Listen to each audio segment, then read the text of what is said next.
yeah, thanks everyone for joining and for taking time on your Friday. We hope you're ready for the weekend as we are. But yeah, it's good to see everyone. So this is a Design Declares monthly session. We try to do them monthly. We haven't done them monthly since the start of the year, but we'll try to stick to that moving forward. But yeah, basically those sessions are, just a time for designers who are in the Design Declares community, whether you're a signatory or you're not a signatory, or sometimes we have people who've just recently heard of Design Declares.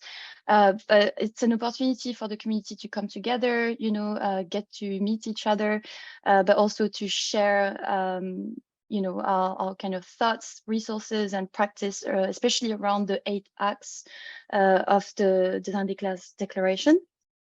And we try to have like a first part with a few community highlights or updates, and we're hoping to have more people like we are going to do today coming in to share what they've been working on or some interesting things that they've learned.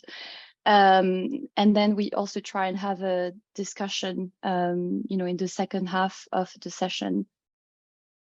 Can everyone see my screen? Yep. Yeah. Okay. Yeah. And yeah, it would be really good to know who's in the room. So if you're comfortable, please introduce yourself in the chat. Just say your name, where about you're calling from, and what you do. Especially because Design Declares is focusing on 4 different disciplines. So comms design, product/industrial design, digital, and service design. So it would be good to know which kind of perspective you're coming from.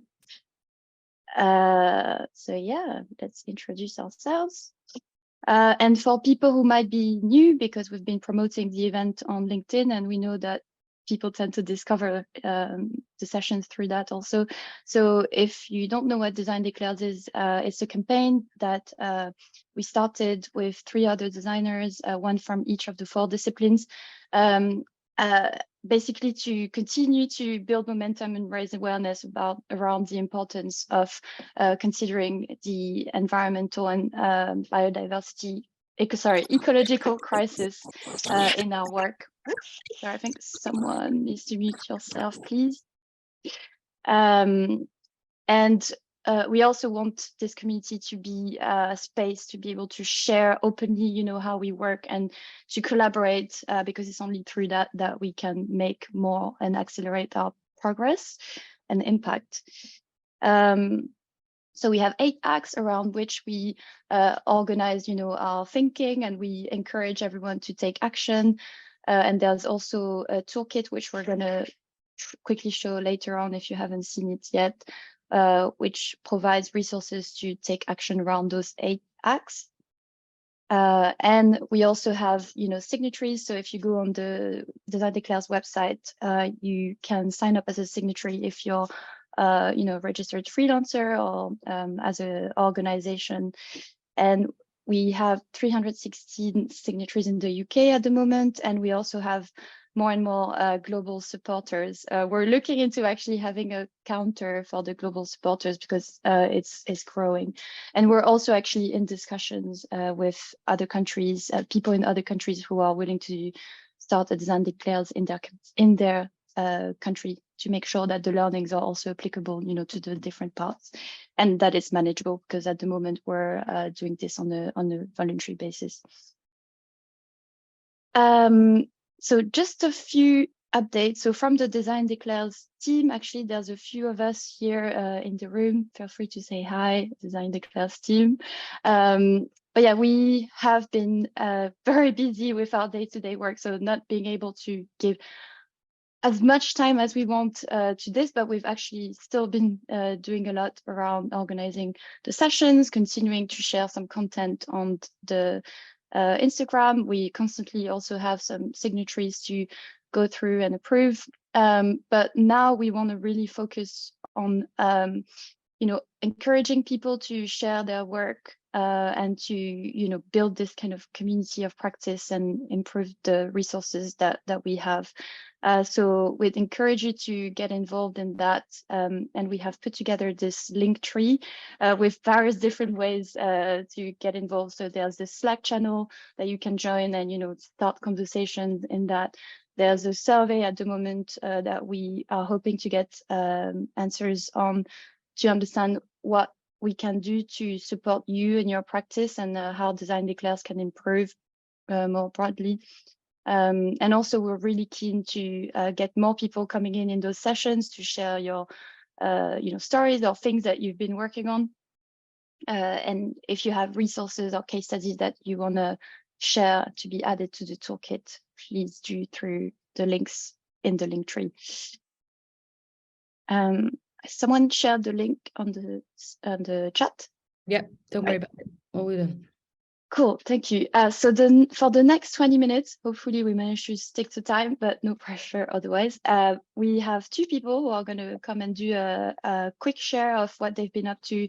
So we have Lilli Graf, say hi, Lilli, and then Jo from Design Declares, who is also the founder of Morama product design studio.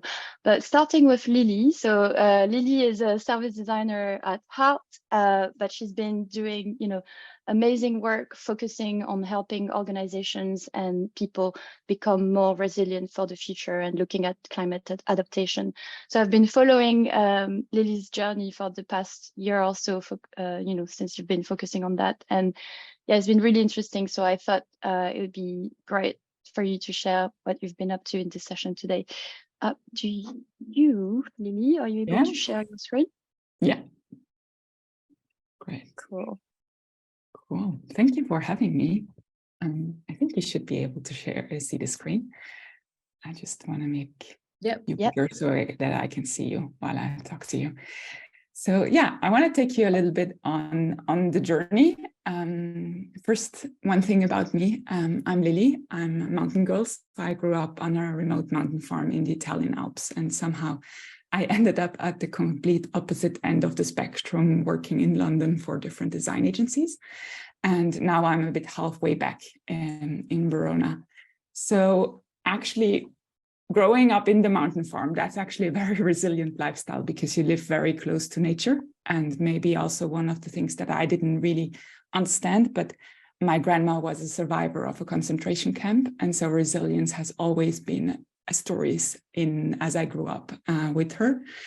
I studied in Verona, much more like about organizational, like design, what you could call HR and human psychology.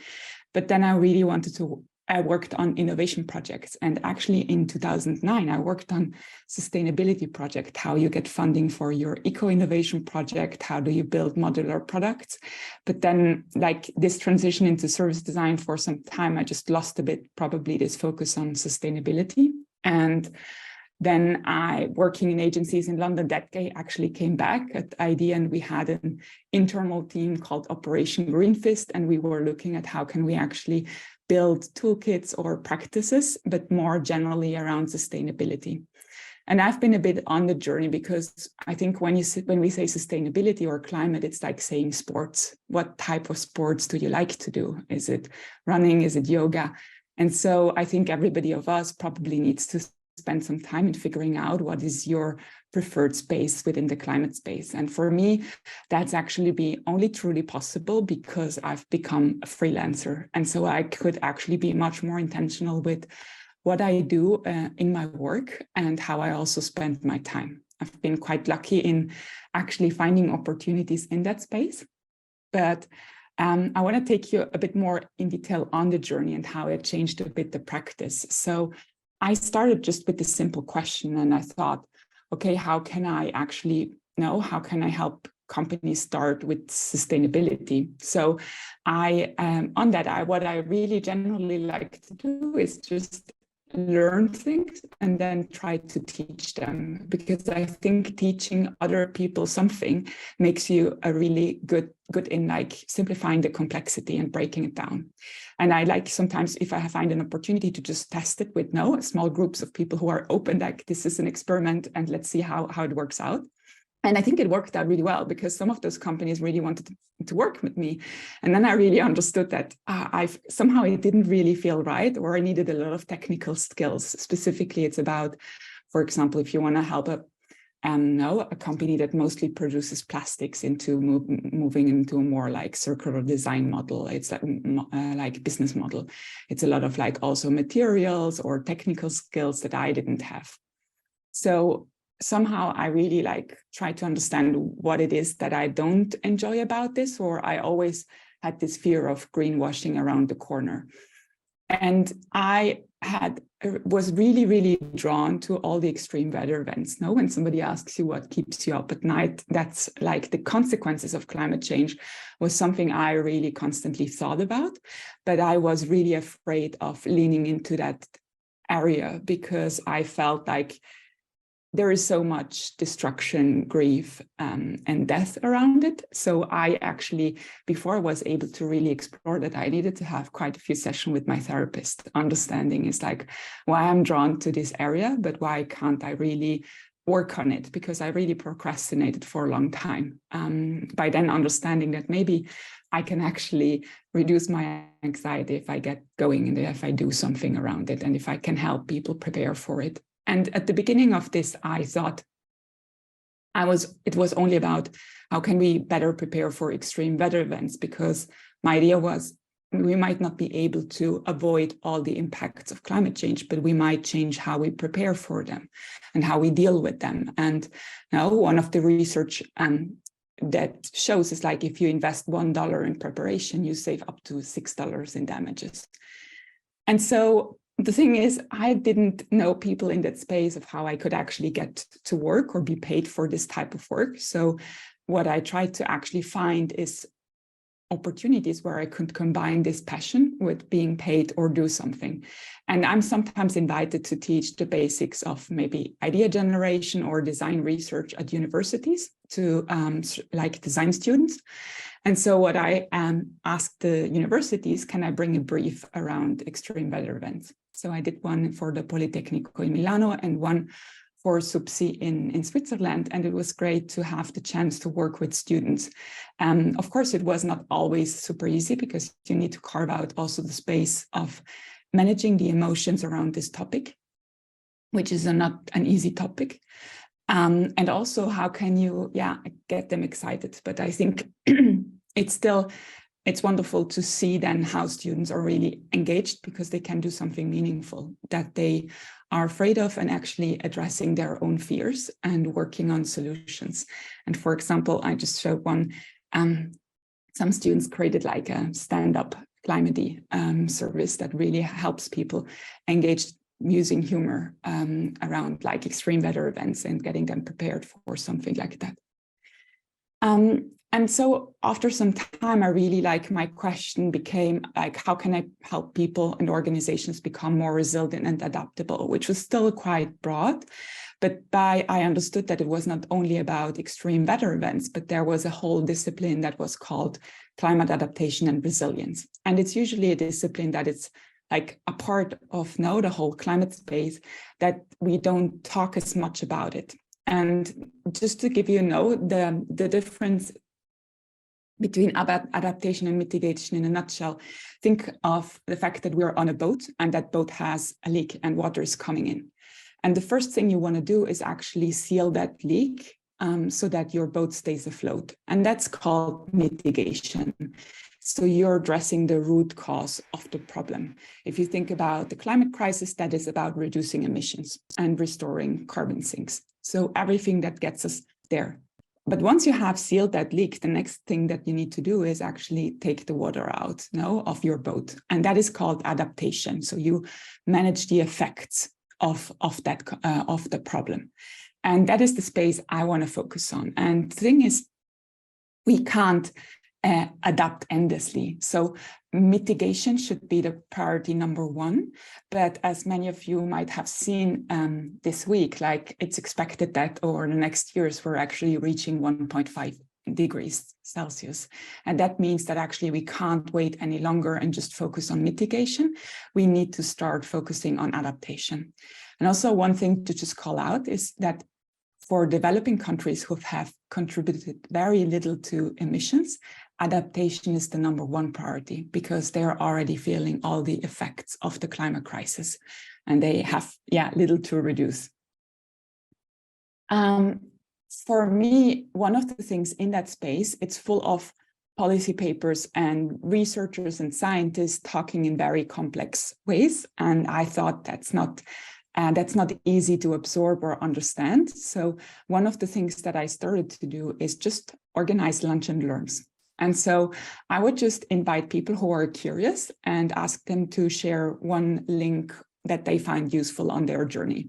And in those lunch and learns, we then would just like take a topic and then just share what we know. And also I would sometimes be more intentional of inviting people who had really expertise on that topic to share a bit of their experience, because the thing is, we never had such an existential threat. So nobody is an expert. And on adaptation, there is actually no global recognized goal. So we don't know yet what is good adaptation. We might know something what's bad adaptation, so maladaptation. There is a whole area in this space. But that's also, I think, what I thought is like, yes, let's come together, share and accelerate our learning journey because nobody is an expert in this. And maybe also a lot of the learnings are not yet captured and written down.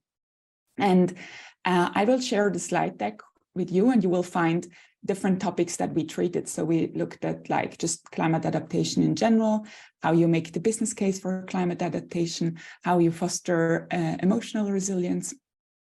Or even like financial resilience, that is one of the last topics. And this was a great way for me also to just update the practice, but also involve other people and share the knowledge. And then I started also just talking much more about it and becoming more visible on LinkedIn, because one of the things that I found is that there is very, very little awareness around this topic and what it means concretely. So if I give you one statistic, only 40% of CEOs have actually considered climate risks in their risk mitigation strategy. So that's incredibly low. Like companies are not thinking at all about what are the impacts and consequences of climate change on their business. And so also I started at a certain point interviewing potential clients and speaking with people around this topic. And one of the things that I found very interestingly is one is the problem around our emotions and the fact that we prefer the comfort of denial over the fact that we actually want to confront and talk about this. And then it's also very easy to then think about everything will go badly. And that's also a bit like the new narrative that we, I think, even more so see over the last weeks and months. And that's the new version of climate denial. And when I speak and generally talk about it, I also always like to think about how can I make this actionable? How can I instill hope? I don't like to share, I usually avoid sharing any just like extreme news that don't have any action around it or are helpful, because that's just not me. And the other thing is like, how can you make this much more accessible to a wider range of people? One of the things that I discovered by speaking to those people, so the fact that there is low awareness, the fact that there are things around emotion, and one key aspect was that people didn't really understand why they should care about adaptation and resilience, because they didn't understand what it means for them personally at an individual level. And that's when I started focusing a bit less on the organization, which is more complex, but much more like me and you. What can we do to become more resilient and adaptable? And just like looking at all the areas of life And what would that mean for finances, career, and study? And one of the things that I found is actually that at least in this capitalistic society, how you make a living is a key element to how resilient you can be.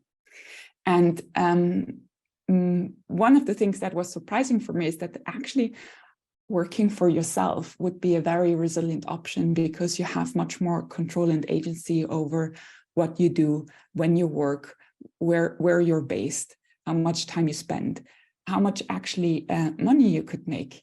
But working for ourselves is perceived as a very uncertain and unsafe option. And I thought, that's a very interesting problem to solve from a design perspective.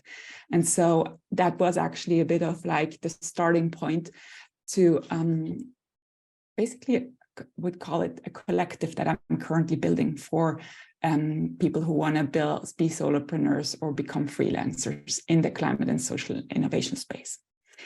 But the thing is, once I understood that, the key element for me in updating for anybody is like, really, how can I combine what is my passion with what are the skills and the experience I have? Because yes, I did all this exploration, but it didn't lead that much to a lot of client work yet, to some extent, because there is not awareness. And two, I think also because I was still very broad and very not specific on what is the problem that I can solve already right now. And so what I just set down is like, okay, how can I then help our organizations, and how can I help individuals? And what do I have in terms of past experience? So that was, for example, now I did a lot of designing for prevention. I worked in the health space and also in finance, which is always thinking about how can we help people do something that they don't want, but that they need in the long term, saving money or living healthier lifestyles, and how to design for that. But also, how do you design your value proposition, and how do you build even like a freelance business? And so now I just have very clear areas of focus, and this is becoming super like a bit of a game changer, because I think, okay, how can I help people build financial resilience? Because that's a key element that people need.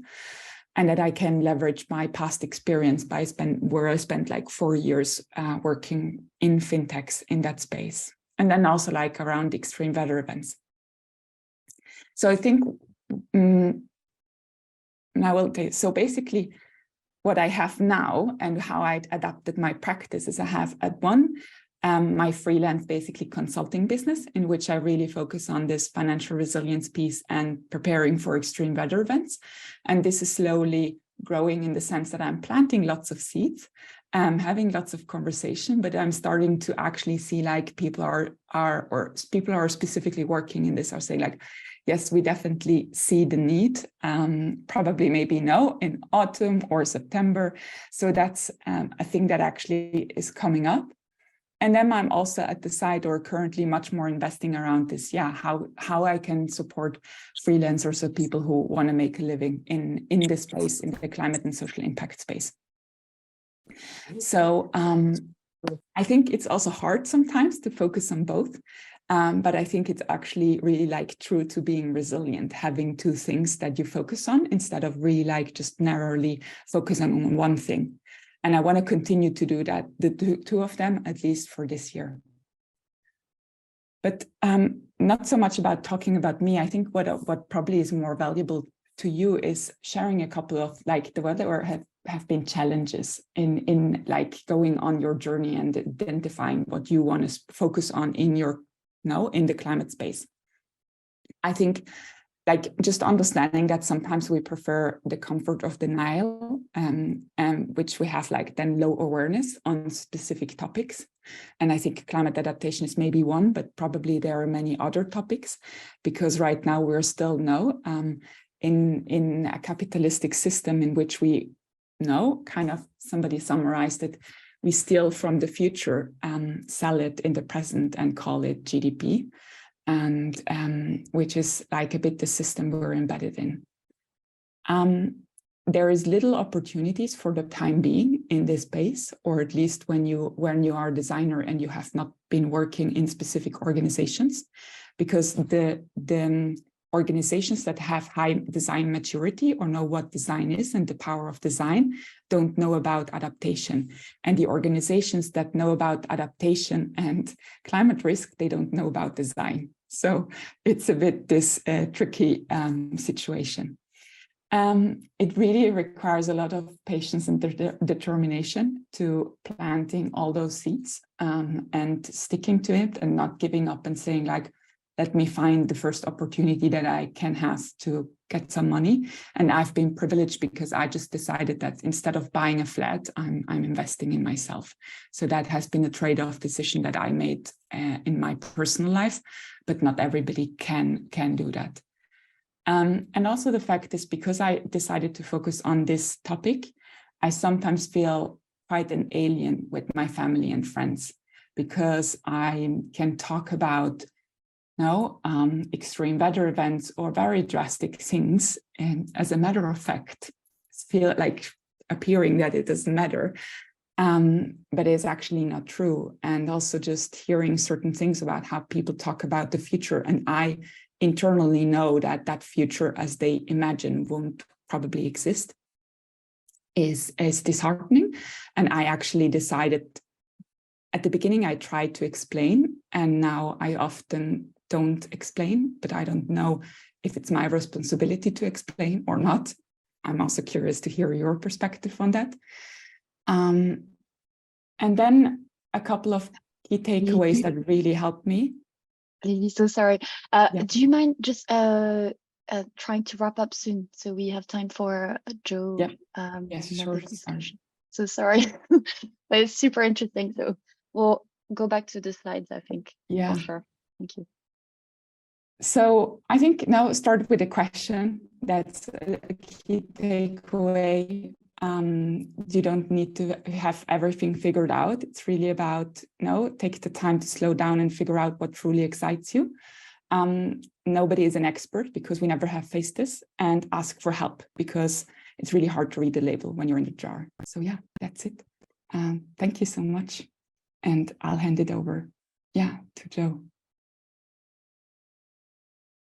Thank you. Thanks so much, Lilli. I've learned a lot in terms of mindsets. And it's a really good reminder that we need to, as designers, also focus on adaptation. Okay, Jo. Hey, I don't have any slides, so feel free to pin my face if that's helpful. I find it easier and nicer to look at everybody when I'm talking, although I really valued that presentation, Lilli, and I'm really excited that we've been able to record this and can share this with other people. So thank you so much. It was really interesting, especially hearing the first part of your journey, because what I want to talk to you about a little bit today, and I will keep it brief, but is my kind of emotional journey in sustainability. And I have also brought this topic up with my therapist because it's a really, really difficult thing to find the energy for. And going back to beginning of January 2022, so just over a year ago. And I said I don't have any slides, but I'm just so you can kind of get it in your head. This is excuse my mess, but this is the kind of the curve that we're talking about. So we're going to start with January 2022. And I had a conversation with a colleague about Dieterams and the 10 principles of design, which were written back in the 70s. So I can see that most people here probably weren't around, but David, I can see you may have been around in the 70s. And that was 50 years ago. And the world has changed hugely in 50 years. And so we thought, what would the 10 principles of design be? So for those of you who don't know, sorry, he wrote the 10 principles of good design, and they're a well-used within the industrial design space. They're a well-used set of principles and very worth checking out. But as I said, they were written 50 years ago, and so we set about rewriting those to plan it at the center of the design process alongside the user.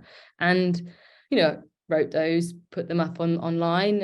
I'll put a link to them afterwards, and kind of got on with my daily life. Hadn't really thought, you know, that was it.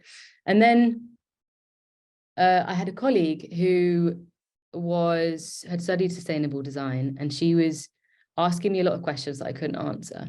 And I felt a lot of guilt for not being able to give her those answers, and felt quite kind of challenged in a positive way, you know, like in a kind of a wake-up call kind of way, that I didn't have answers to those questions. And they were very fundamental questions, like, how can we justify making this product when we know that it's going to require resources and pollute the atmosphere to some degree?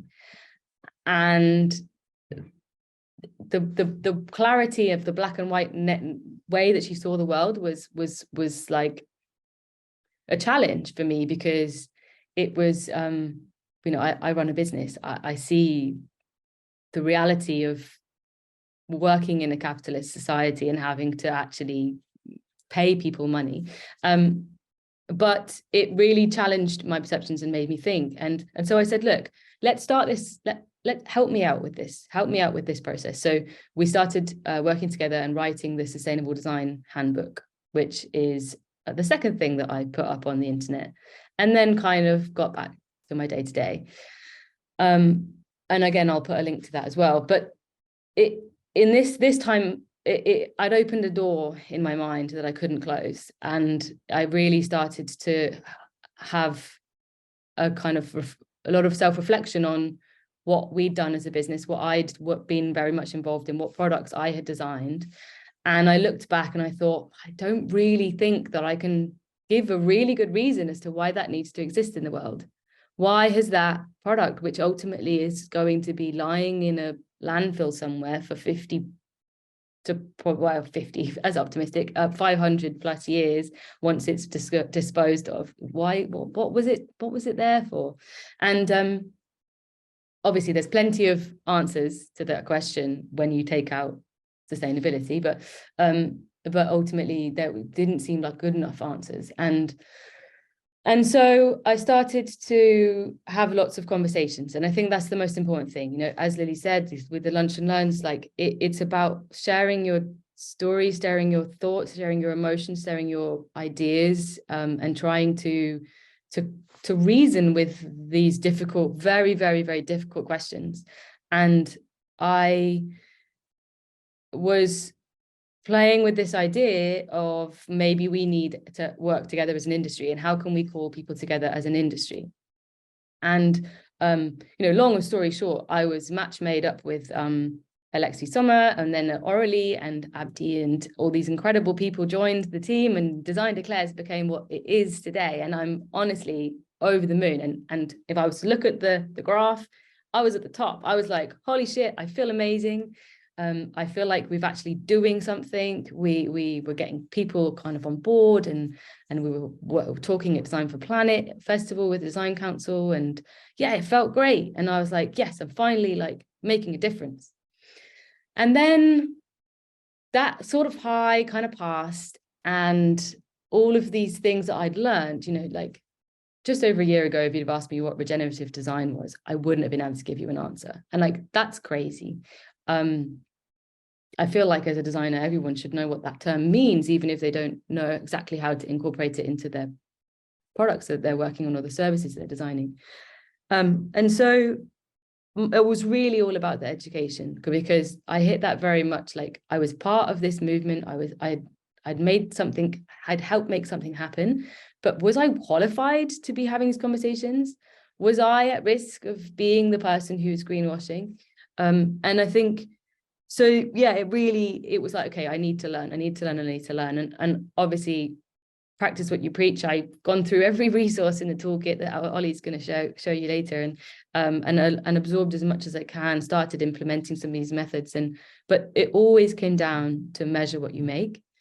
And I really felt like I don't know end to end what the impacts are of the work we're doing, and how, even if I could drill it down to the smallest things, what necessarily like good could I do? And all of these, the challenge with it is like, once you've opened this door, it feels like this never-ending thing. And every time I found an answer to a question, I had another 10 questions, and it just felt like it was growing out of proportion, and I was being completely swallowed up. And the biggest thing that happened to me that has been the most difficult thing that happened to me was that I fell out of love with the one thing that I thought I would never fall out of love with, and that was design itself.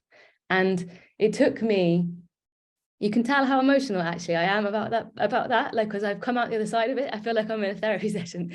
But no, I fell out of love with everything that was driving the business, everything that was getting me up in the morning. And because I couldn't marry it up with this like impending doom, and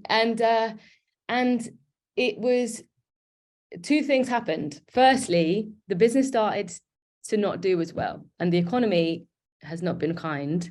And so I basically put a lot of things to one side, and I was like, right, this is my first child, this is my baby, this is my business, I need to make sure that it survives. And I put everything back into making that happen. And then secondly, I went to Milan for Design Week, and I just took like 4 days where I was immersed in design, but I wasn't working, and I was just talking to people, and I was just being inspired by people. And I just suddenly realized, like, what is design about?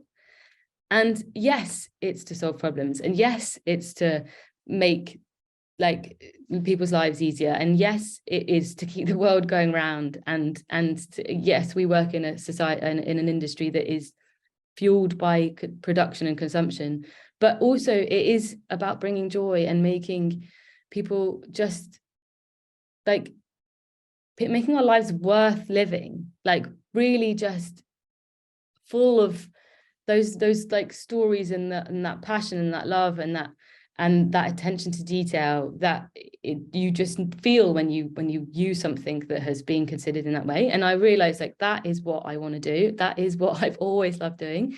And now I actually have like realized again what it is that has started me on this journey in the first place as a designer. I'm now starting to kind of work out how I bring that and sustainability together, and I'm not there yet. And so I'm giving you this story in real time. Maybe in a year's time, we'll have another emotional episode of Jo's chapter of her life. But yeah, I felt like I just wanted to kind of be raw and real with you, and for anyone who's having these struggles as well, to reach out, let's chat, let's hug virtually or in person, and just say, you know what, this is fucking hard, and we can make it work, and we need to be a snail and take some time sometimes. Yeah, anyway, I'm waffling, I'm rambling, but there you are. There's me on a page, and a little bit about the background of where Design Declares comes from, all the passion that I have given to it and will continue to give to it, and I'm now excited to give back to it again. Yeah, and I want to say thanks firstly and lastly to all of the Design Declares team that are on the call today, because you've like propped me up, man. Oh, wow. I wasn't sure what you both were going to share, but this has been so yeah, so inspiring, and yeah, great to hear about your journey both. And Jo, we meet every week about Design Declares, but I had no idea that all of this was going through your mind. But yeah, it's amazing. I like how you've come back to, yeah, actually design, your realizations about design. But yeah, I think the imposter syndrome, especially today, as a designer, feeling like, the kind of traditional perception is about creative things, I think is definitely there, and it's definitely something that probably a lot of us in the bottom of, us are grappling with in terms of our existential crisis, like, what's my role as a designer? Should I even continue being one? So yeah, thanks for sharing that. And yeah, hopefully we'll get to hear from, other people's stories. Yeah, I think it's as useful to hear about people's emotional stories as, the kind of practice itself. So thanks again to you two.